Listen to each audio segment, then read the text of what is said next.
Welcome everyone to our today's live video podcast here on LinkedIn and YouTube. We will talk about how to become a master of disaster recovery in Jira. And with me today is Greg from GitProtect. I'm really looking forward to this conversation, and I will bring him on stage. Hello, Greg. Hello, Jan. Hello, everyone. I'm doing well. I'm well. It's so great to be here with all of you. And I'm more than happy to have a chat with you, Jan. Awesome. Where are you right now? And maybe can you introduce yourself real quick? Sure thing. So my name is Greg. I'm pre-sales engineer at a company called Zopro, which is taking care of data security and backups and disaster recovery for various types of data, including DevOps ecosystems. And I'm joining you from the sunny city of Krakow in the southern part of Poland. Awesome. So the weather is good. Weather is good, certainly. Perfect. Yeah, especially that in Hamburg, it's also like pretty great right now. So it's I really enjoy that. So what inspired you to work for GitProtect and in the realm of disaster recovery? What brought you here? Sure. So the thing that gives me the most pleasure in my work is always connecting the dots. And I know it sounds a little bit cliche, but I love hearing about the challenges that the companies are having and finding just the right solution for them that's optimized for their needs. And I believe that the cybersecurity space for overall is the next level of it, because you are helping companies to understand challenges that they're having, even if they are not aware of it, and then help them to learn what is the best solution for them. And I think that Zopro has exactly the same mindset of working with our customers. That's why I joined it. Awesome. So what's something our listeners might not know about you and definitely should? So I'm a huge nerd outside of work, and I'm especially a huge fan of so-called miniature war games. Those are those games that require from you assembling your models, painting them, and then you can play with them. This is something that helps me a lot in learning the patience, especially for chats with customers, but it also helps me strategic thinking and connecting the dots mindset. Perfect. Great. So is there anything you would like to talk about in today's episode? Yeah, I'm especially looking forward to having a conversation about why you should back up Jira in the first place, because from my perspective, this is something that many people are a little bit aware of, but they don't have this in-depth understanding, especially of recommendations that Atlassian itself is sharing with the user. So that's the part I'm especially looking forward to. Awesome. So before we dive a bit deeper into disaster recovery, can you explain what is the actual difference between backup and restore and disaster recovery? Is it the same thing? Is it different? Can you explain it a bit? Sure. So the way I see it, backup and restore is a part of disaster recovery. Backup and restore is like knowing a couple of exercises in a gym when you want to get the best shape of your life. And disaster recovery plan is where you're trying to be in the best shape of your life, but with the help of personal trainer, the dietitian, physiotherapist, and you have long-term plan how to do it. Having particular tools in your toolbox can be helpful in achieving the goal.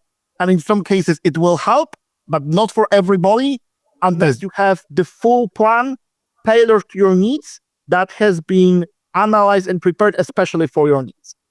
Disaster recovery is personalized for the company and personalized for what they need.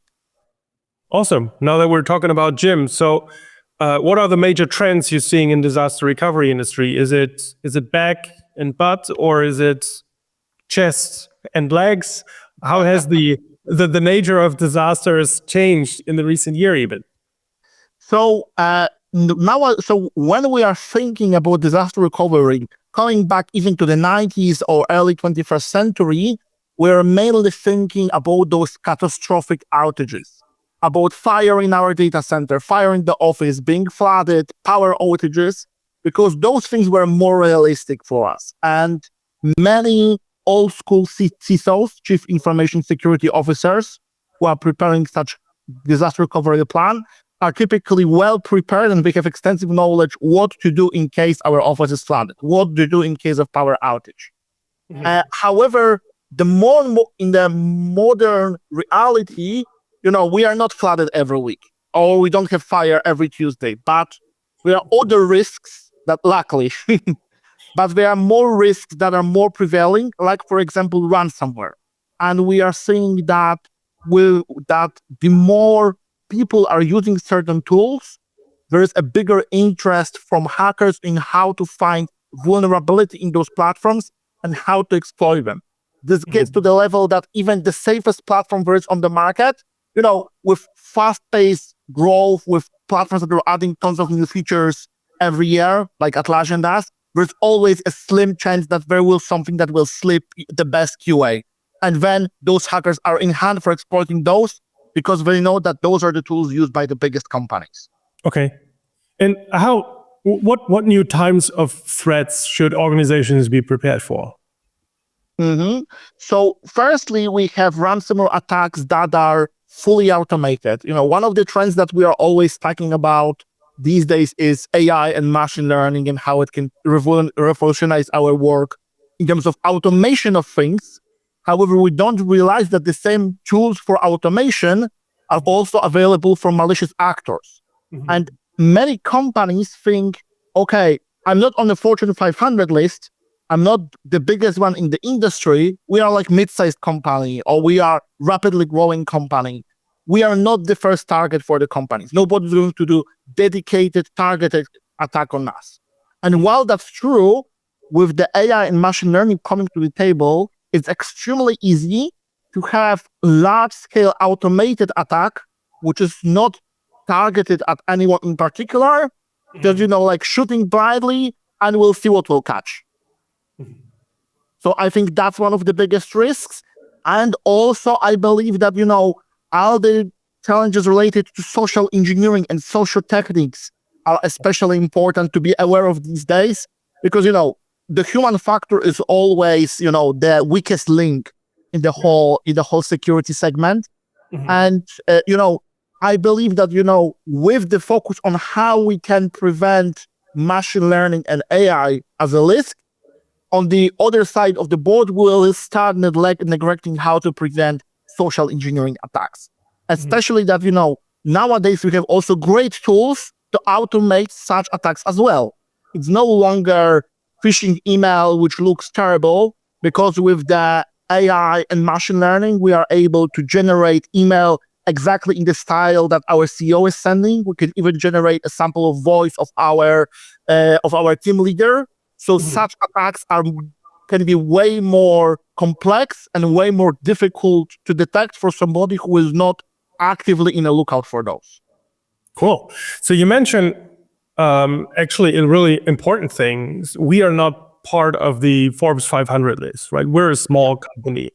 But so what we see, especially in the finance area, that new regulations will come up 2025 with DORA. NIS2 already more or less is there, or will come by the end of the year. How are changing regulations affecting disaster recovery practices across different industries, and especially those little companies that first thought, well, we will not be affected, right? We don't need something like that. Sure. So this is quite a big topic, and it will be difficult to summarize it in a couple of words. But there is one thing which is the most important in the context of our conversation today.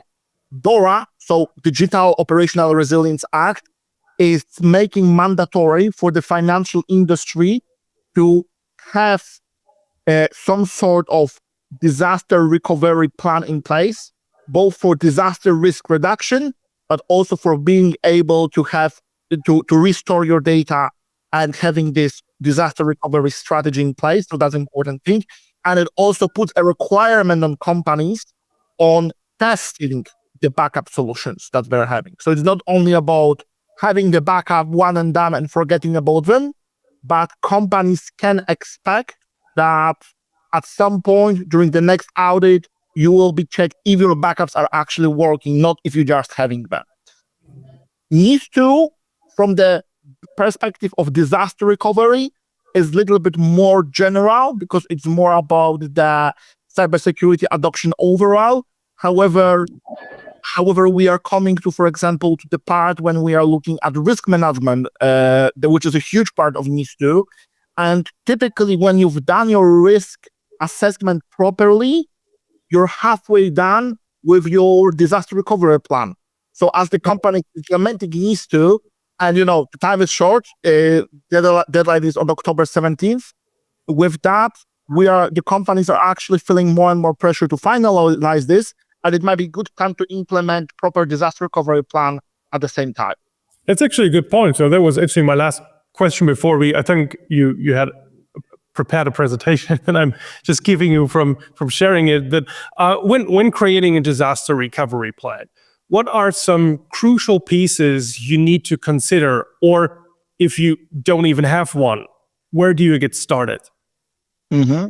So many people think that thinking about disaster recovery plan is about the IT infrastructure or our IT department, and this is something that the tech guys should figure out. Mm-hmm. It couldn't be more wrong. Actually, the first consideration should be your business side. Mm-hmm. What is your economic driver, and how do you make money as a business, and which tools are helping you effectively to make the money nowadays, and how long you can keep your business up and running without those tools. Typical, I try to go to the server room and I pull all the cables and see first what is going on and how long can people survive without a Jira or a GitHub. Maybe in not that drastic way, but this is actually a valid point that we're actually asking the companies when, for example, somebody is asking us, okay, what should be perfect restore time for our infrastructure? The perfect restore time is as short as possible. It should be 1 minute, but obviously no system can be restored within 1 minute. But the question is, how long can you actually live without it before you start losing money, or you've lost that much money that your business is fully disrupted? This can be loss of direct business. This might be loss because your team is not able to work efficiently, or it's not able to work at all. When I speak with some IT industry leaders, like some CTOs, typically when I asking them, what would you do with your developers if your GitHub is out? And they say, we would give them a day off. Or if your Jira is out for the support team, what would you do? We're going to switch to email, but I'm going to send a couple of people on a time if your company is doing Jira service management. And then, the question is, okay, but how much does it cost you to send those people on a paid leave unexpectedly? So I will bring your presentation to the stage, and then the floor is all yours. Thank you very much. So when it comes to the topic of the Jira backup specifically, because that's our focus point for today, typically when we are getting into this point, I see that lots of people find this topic boring. Like, why do I need to back up my Jira in the first place? Why is the topic of backup that important?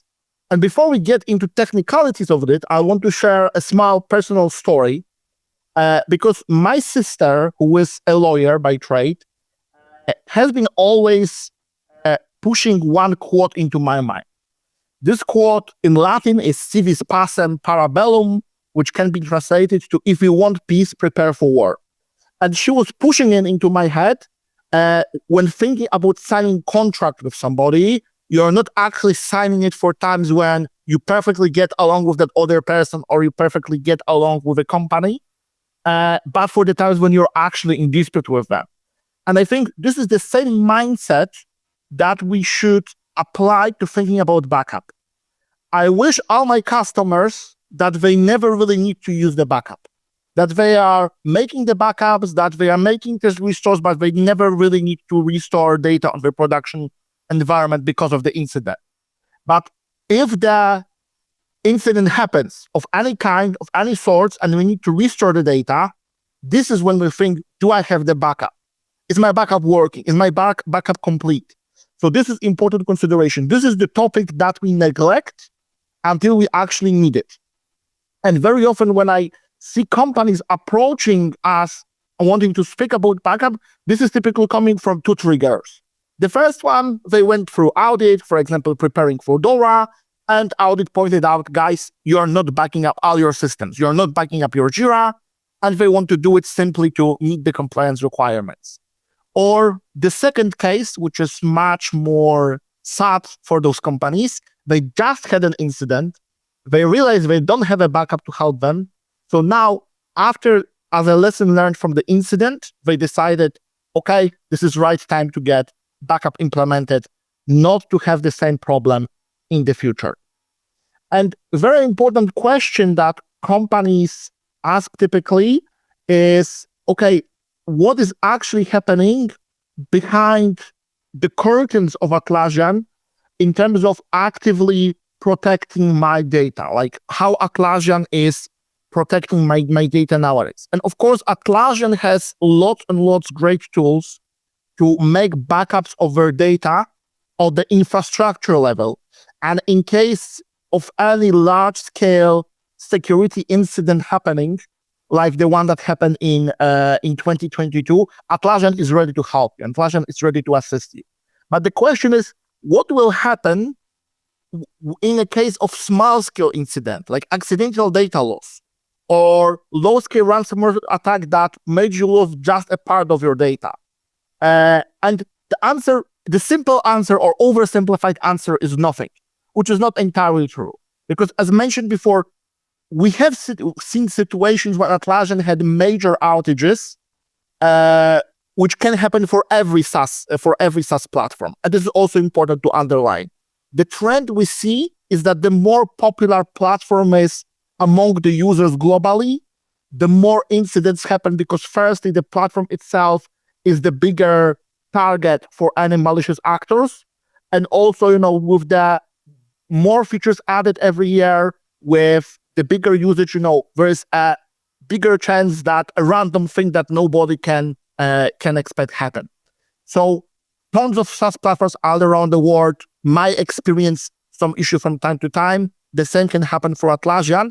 And in case of those, Atlassian makes backup of your instances and is able to assist you. However, there are two things to keep in mind. The first one is Atlassian Terms of Service, which Atlassian is completely honest about, and I highly recommend all of you reading those. And they say that there are few exceptions to the backups that they make and how they can help you with them. For example, they can help you if you lose the whole instance as a part of some global incident, but if there is some mess up on your end coming from deleting the data by accident, deleting data by malicious actor, or deleting data as a result of overwriting them with some automation, they are not able to help you personally as this one particular company. Because for them to make use of their backup, they would have to restore on an infrastructure level. They would have to restore the whole server, the whole machine.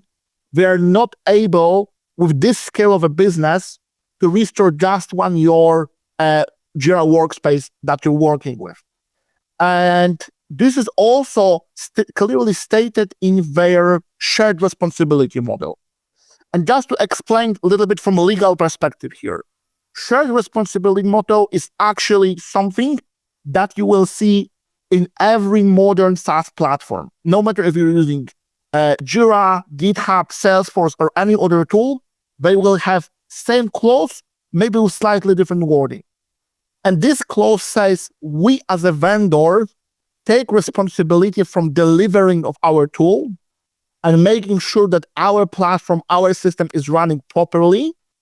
However, everything that you do in the platform as a user, including your user-made actions and the security of your data, is your responsibility. And this is something that's common across all the platforms.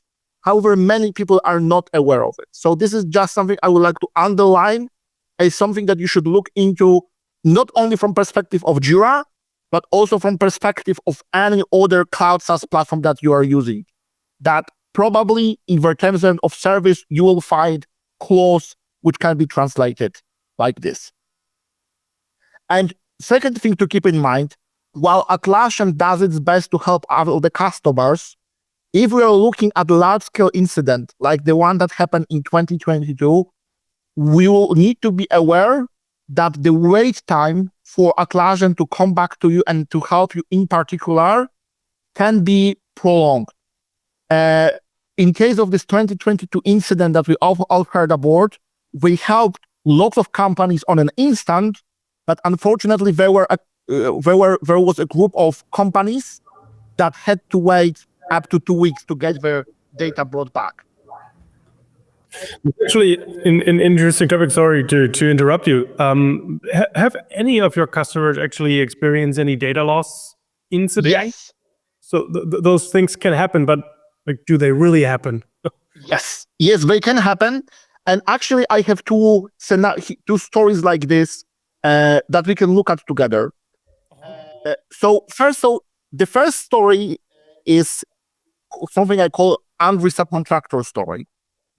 This is actually the use case brought by a company from Germany, which is a startup working in the restaurant industry. They have been developing web application.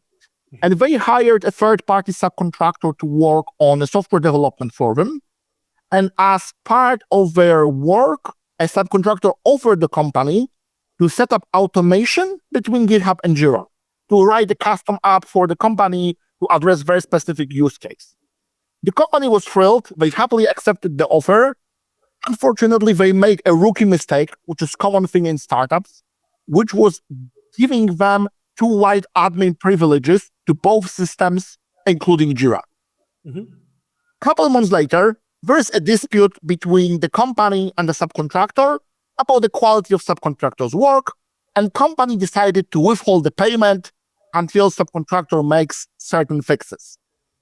Subcontractor, who we can call malicious actor in this scenario, decided to abuse privileges that they got beforehand, and they cut off everybody on the company side from Jira and from GitHub.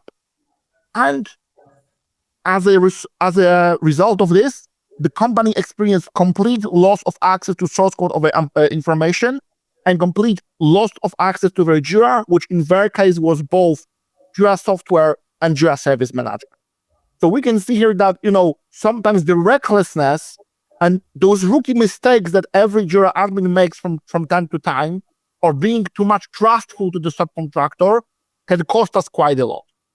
So you would say that when we take a look at disaster recovery, and you mentioned that before, we should not always take a look at IT first, but to the way we work with subcontractors, with other people, how we do risk management. So it's not just like how people are actually working within a tool, but everything around that. How do we train our people? How do we make sure that access is granted only to those people, like least privileged principle, right? Yeah. So that's also like a really good start, right? Yeah. That's a great point you made, Jan, because we need to keep in mind, although the service outages can happen and they have an impact, they're just part of the risk. As we mentioned at the very beginning, right now, the number one threat which companies are least expecting are external threats such as ransomware attack, malicious actors. We have tons of problems on the side of humans, both on those accidental problems like granting somebody the wrong permissions, like making some issue with data upload, which we'll get to in a moment, because I have another story about problems with data upload. But we also have intentional human errors. Basically, we can have our angry, frustrated employee who is not thinking rationally, and we want to get back at the company. And we've seen scenarios like this. So really keep in mind, Atlassian does its best, and you probably do your best in keeping your data secure as a company using Jira, but you cannot be ready for everything. It's virtually impossible, because for 99 scenarios that you will predict, there's always one that you won't predict, and probably this one will happen. Right. Now, there's, beside the Jira Cloud or the Atlassian Cloud products, there's still the chance, and it's, I think, the same with GitLab and GitHub, you can host your systems as well. Like, you can have Jira Data Center on your own instances, maybe running in a cloud environment as well. But can I just back up the whole instance? And do I need a solution for that backup as well? So what's your take on all these other installation things as well? That's a great question. So one of the most common questions I get when I'm talking with anybody about their disaster recovery plan is how quickly can we bring our data back? This is something that we measure with a metric called recovery time objective. And important thing that if you're hosting either with Jira Data Center or with any other solution when your data is kept at your own infrastructure, yes, you can make backup of the whole infrastructure. However, there is one problem. Restoring of the whole in such a scenario, if you have any problem, you need to restore the whole infrastructure at once, which is usable if we are talking about those the world is ending scenarios. Like we've lost majority of our data, we've lost 70% of our data due to outage, due to large-scale ransomware attack, and it's easier from us to start from a scratch rather than fix just a couple of issues. However, what we see most often nowadays is that people are still dealing with those low-impact scenarios, like, for example, having some data altered in a way they shouldn't be altered, or couple of issues being deleted, or workflow being messed up. And in such a scenario, you cannot take advantage of backup done on the infrastructure level. It would be much healthier if the company would have possibility to make something we call granular recovery, which simply means restoring just particular objects from your Jira that you're interested in, particular project, particular issues, particular attachments, particular workflows. Like number one data loss incident, that if we can call it this way, that happens in Jira are corrupted attachments, which happen all the time, and every customer I speak with has experienced corrupted attachments beforehand. And number one scenario, if my attachments got corrupted, I want to bring only them back. I don't want to bring the whole infrastructure just to recover this screenshot from the customer that was sent a couple of weeks ago.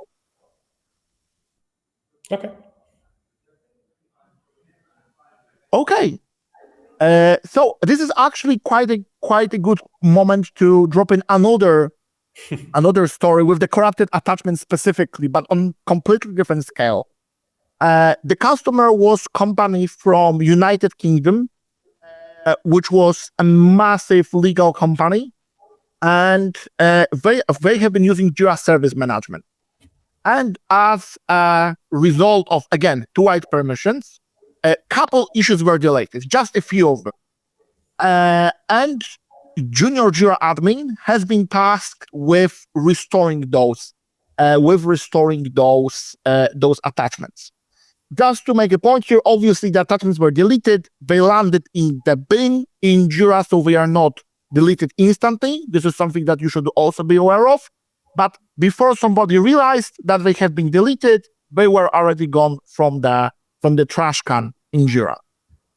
So once they realized that those tickets are lost, they decided to restore them, and they decided to do it using Jira native backup functionality. And as some of you might know by now, Atlassian is actually releasing soon the completely new backup and recovery functionality, native one. So lots of things will change. But for now, the only available option for restore using Atlassian's native feature is to restore over the whole workspace, which under the hood works in a way that Atlassian is deleting the whole workspace and is creating the new one from data from your backup, which is complete overkill if we are talking about the restore of just a few issues. So this is something to be mindful of. Pick the right tool for the task. For large-scale incidents, Jira is prepared. But from more of those day-to-day applications, where it's more of a challenge. Yeah. And what our junior Jira admin has done, they have started a restore process using this native feature, which basically means that they upload XML file with the database from Jira, and then they upload zip file with attachments. However, it turned out that the zip file with attachments got corrupted, and they could not have unpacked it. They could not upload it into Jira, and that was a problem because the half of the restore was already done. The data was restored, but attachments were not restored. And we got to the point that the company has lost 36,000 attachments. They have been running backups beforehand, not on a regular basis.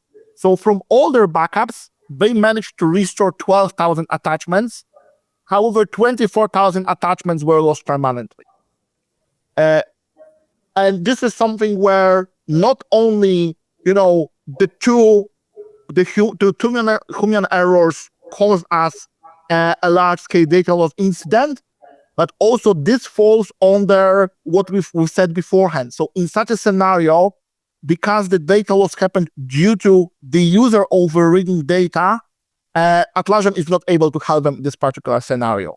Because, they are not going to restore the whole instance just for one customer who made silly mistake, which is completely understandable, and this is common practice in the SaaS industry overall. That's why it's so important to have out, even if you're using Jira native backup feature, to have an alternative. And Atlassian is actually recommending to have third-party backup solution in place and not to rely completely on what they have in store, because it's great, but only for one particular use case. Okay, so obviously we come here to a question, so how we can protect our Atlassian ecosystem, how we can protect our data. And of course, as Jan already mentioned, there are many ways in which we can prevent those incidents from happening at all. We can restrict our permissions. We have the minimum privilege permissions policy in our company. We can have tons of great security features. We can have regular audits and everything. But as mentioned before, you can be prepared for 99 different scenarios, and there's always a chance that there will be one new scenario that you don't expect. Especially with ransomware attacks being the number one risk right now, because ransomware attacks are not focused on finding the problems in the platform as it exists right now, but they are scouting from the problems that might occur that nobody's expecting because they are related to things that are freshly added. So we don't even know yet what they might discover. They are hunting for those new vulnerabilities and relying on them. So this is something that you cannot even be prepared for because you don't know about those things. That's why I'm a huge fan of backups.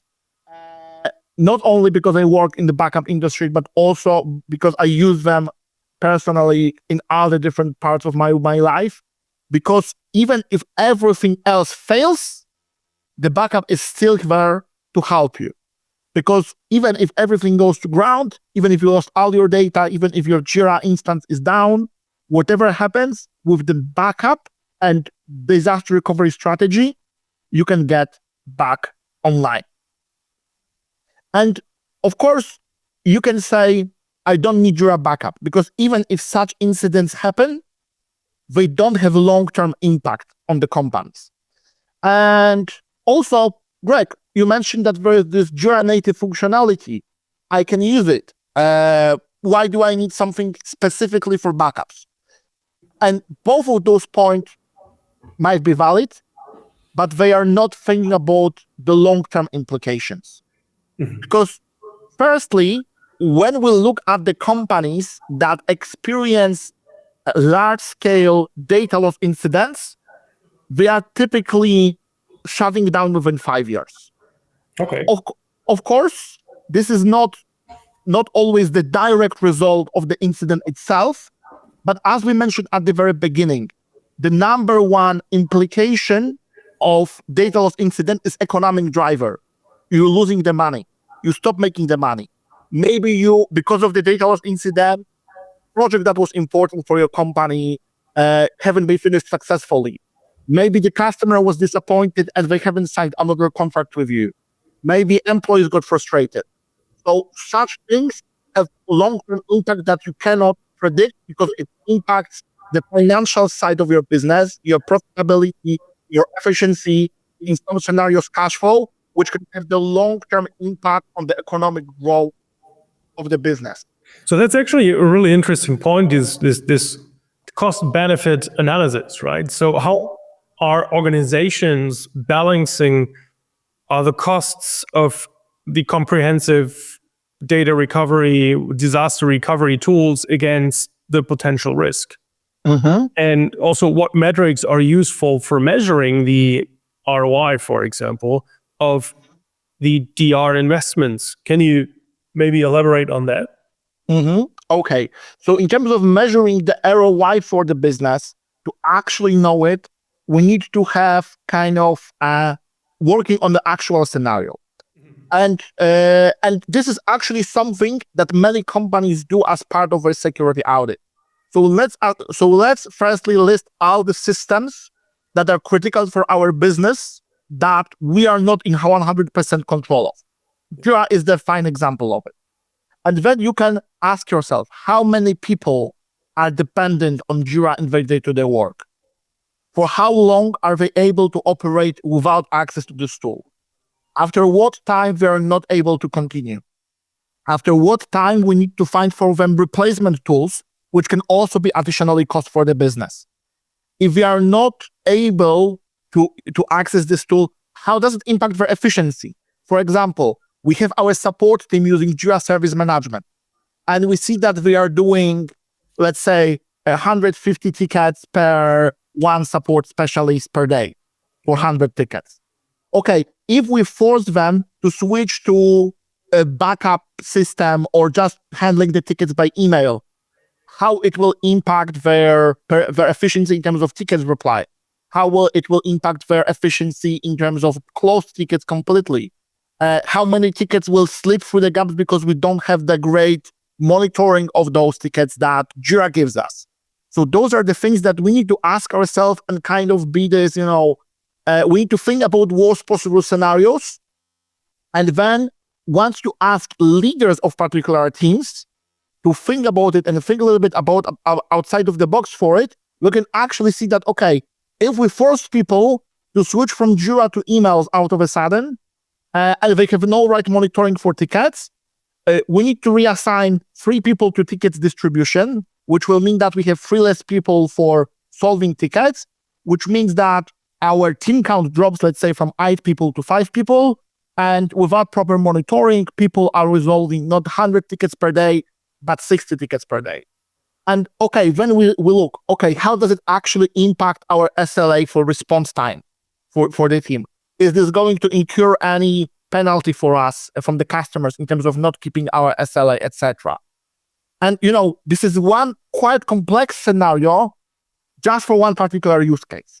That's why it's good to have this exercise done across all the different impacted teams, but you will also very quickly see that even the impact on one team can probably be compared to the cost of having backup solution in place. And that nicely ties with the topic of having the whole backup procedure fully automated. Because Jira's native functionality is manual backup. You need to actually physically have somebody log into Jira every 2 days and make export of the data. And let's face it, if we are forced to do something manually every 2 days, there is a chance that we'll forget about it, that we won't do it on schedule. And then regularity of our backups is also impacted as well. Having it automated can save you up to 30% in the data management cost. Meaning that, okay, you have some cost of the backup system, you have some cost of somebody who helps you implement this backup system, like a solution, like Atlassian solution partner. But then after you incur this cost, you don't have day-to-day maintenance cost of it. Your biggest cost will be testing your backups, which you can do once per quarter, once every 6 months, whatever suits you best. So this is also another thing to think about. Implementing backup is not that difficult. And even if I could make a wish, Uh, Great. that one Christmas is thing, coming. Christmas is coming. That one thing happens after our webinar today. Jira admin, please go to your Jira and make this old school manual backup. Just do it. Do it today if you can, if you haven't done it within the past 48 hours. Because, okay, you can go high tech and bring fully automated backup solution to help you save the time and be prepared for every possible disaster recovery scenario that can happen. But even if you start with baby steps, which is doing manual backup once per week, it's still improvement to the fact that many people don't make backups at all. Awesome. So just figured that my camera died, Oh, but you can go ahead. okay. Okay. And also be mindful of one thing. While it's great if you start with those manual backups done from Jira, and it's easy to actually make this backup, please be mindful that it's not a complete backup. It won't contain all of your data because it's widened to just what is supported by the export feature of Jira. And also all your attachments, avatars, and logs can only be exported every 48 hours, which effectively means that you can have full backup with up-to-date data of everything that matters only every 48 hours. So it's good place to start from if you want to have if you want to have backup at all, but it's not as comprehensive as the backup can get. And we can actually get to what actually makes a good backup solution. What are the things, like if you think about, oh boy, Greg scared me a lot, what should I consider when thinking about implementing proper backup in place? We'll get to this part right now. And there is actually 4 pillars of such a backup solution, 4 things that you should consider. The first one, the obvious one, is the data coverage. So you want to be able to back up as much data as possible. So you want to go beyond just the core information like projects, issues, workflows, but you also want to have all of your attachments up to date. You want to have your automations backed up. You want to have your assets backed up. You want to have history of changes backed up, all the configuration, permissions, etc. So your backup preferably should go as deep as possible in getting all the data. And this is actually a good exercise for you as Jira admins to ask ourselves, okay, what data loss will be most impactful for us, and loss of what data doesn't actually matter that much. Because in many cases, when we've done this exercise with our customers, we realize that actually, because typically people say we want to restore all the projects as soon as possible. But later on, if we really go into it, they say, okay, restoring all the projects is not that crucial. Like, there are some couple projects that keep our business running, but some other projects can wait. However, automations that we've configured in Jira are a must-have, because without them, people will not know how to do half of the things with Jira and with all the other tools that we have integrated with Jira as well. Another pillar, restore. So backup is only as good as restore strategy. Because let's face it, a little bit of trade secrets. Fetching data from Jira, if you are knowledgeable with API and how API works, is not a rocket science. Like, a scalable developer can probably create application that can fetch data from Jira one way or another. However, problem starts when you want to actually restore those data. And typically, when we think about restoring the data, we are only thinking about one basic scenario. I have my Jira instance. I lost the whole Jira instance at once, and I want to bring it back. Mm-hmm. And okay, this is scenario which is viable. It can happen, but it's more of a scenario that can happen for situations when we have this fire, we have a flood, we have ransomware attack that impacted the whole infrastructure. In many cases, you'll be interested in restoring just part of your data. This is where you should have backup solution in place that allows you making granular restore. Mm-hmm. So picking only the information that are crucial for you and starting with restoring them. This also allows you to improve your restore time. Because if the company tells you, we can survive a day without those 5 projects, but company cannot operate without this one project because our whole, support team depends on it. Mm-hmm. In such a scenario, you should take advantage of granular restore, first restore this mission critical project, and then think about everything else. Another thing that also also important to know. It may happen sometimes that Atlassian is experiencing some problems in one region while other region is perfectly fine. So sometimes you should be also prepared to make restore of your data between different Jira accounts. For example, be able to create account in different region, restore data into it, and continue working there. Also, possibility to switch to on-prem.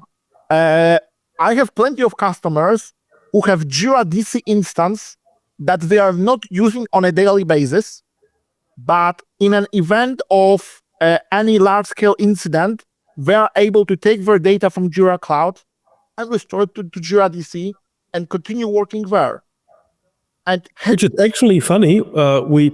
Some advertisement here. We do actually have a script that turns the zip file you get from the Atlassian cloud into a working data center instance. So it changes a bit the structure in the background, and then you can run it perfectly on a Postgres database, which is pretty cool, actually. Yeah. In that case, I've seen one company or one guy talking about some DORA requirements that you actually need a hot standby. So when something happens, that you can really restore something and you can just move on working in your preferred environment, which is a really interesting case. Yeah, exactly. For scenarios like this, you should have possibility to restore data from deployment to deployment, from account to account, etc.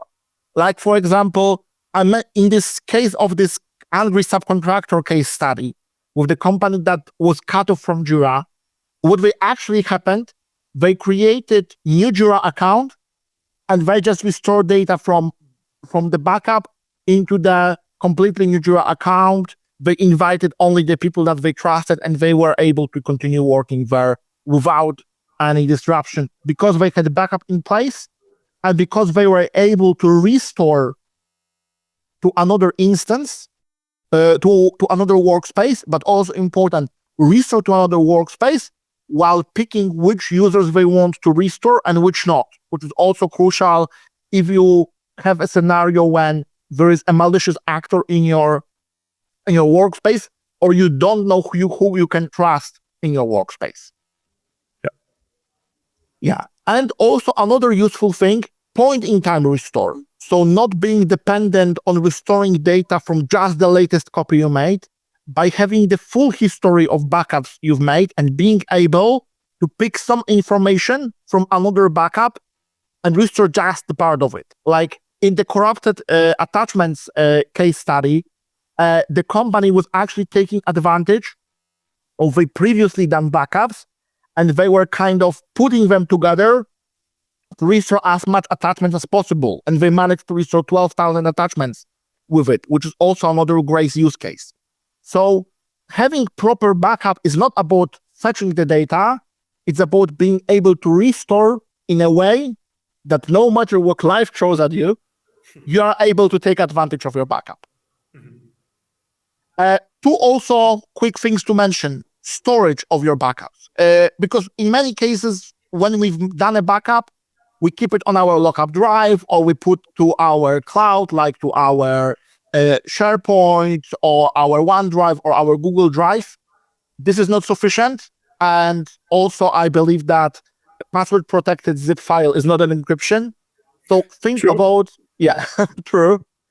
So think about how your data are protected in the backup that you are keeping, because number one target for attackers in case of ransomware attack, especially targeted ransomware attack, won't be just your operational infrastructure, but first they will hit your storage when you keep your backups, or they will try to hit it, and then they will cut you off from your production infrastructure. So important thing is to make sure that your backup storage is as secure as possible with highest level encryption. And also one thing I recommend, which is kind of a thing which is also neglected typically with rookies in the backup game, is storage replication. So keeping your backups in more than one location. Don't keep your backups in just one place. Keep them in multiple places at once. Even if one place gets compromised, you can still restore your data from another. Switch between different cloud vendors. Keep one backup in cloud, another one on-prem. Those are the things that can be automated as well if you have a right solution in place. And last but not least, especially thinking about DORA coming in, testing your backups. So you shouldn't be only taking for granted that if you've done your backup, it works as expected. You should have some sort of monitoring in place that lets you know that the process of fetching data from Jira was successful. There wasn't any disruption. There wasn't any connectivity issue. There wasn't any problem with permissions on the Jira side, and you are able to fetch your data completely. And you should also be able to make test restores. So be able to take your backup and restore either the whole workspace or just some data sample in a way that you can make sure that your backup is working as expected and meets your requirements. And you can present it to an auditor because this will be a requirement as a part of DORA, that you need to be able to test your backups without any disruption to your production environment. So with the Atlassian cloud, let's take Jira. Would it be possible to test that on a sandbox environment? Yes. And that's one thing we actually recommend, to make restores to the sandbox and take advantage of it, because this is something that Atlassian, I love how Atlassian gives everybody a sandbox, and you should definitely do it. I highly don't recommend testing on production because, the best possible scenario is that lots of people will get lots of unexpected notifications that will make them go crazy. Okay. Yeah. Turn the notifications off. Yeah. And last but not least, just to kind of give you a signal about something, the good backup can be also measured with two metrics, one of which I already mentioned briefly: recovery time objective, so how quickly you can restore your data, and recovery point objective. Recovery point objective is basically how many hours worth of data we can lose yet remain operational. This is the metric that you also need to discuss with your stakeholders internally. Like, if we lose 1 day worth of work of our developers or 1 day worth of work of our service management team, is this something we can afford or not? Can we afford losing 2 days worth of data, etc.? Why is this important? Because this will define how often you should be running your backups. And if you get an answer telling you that 2 days data loss is not acceptable for your organization, probably Jira native backup feature won't be sufficient, because you need to have backups done more often than every 2 hours, than every 2 days. So that's just one thing to underline. Okay, Jan, I think from my side that will be it. Do you have any questions for me or any final points? I think I got all my questions answered. Thank you very much, Greg, for that. If you guys are out there, are interested in talking more about that, just feel free to scan the QR code.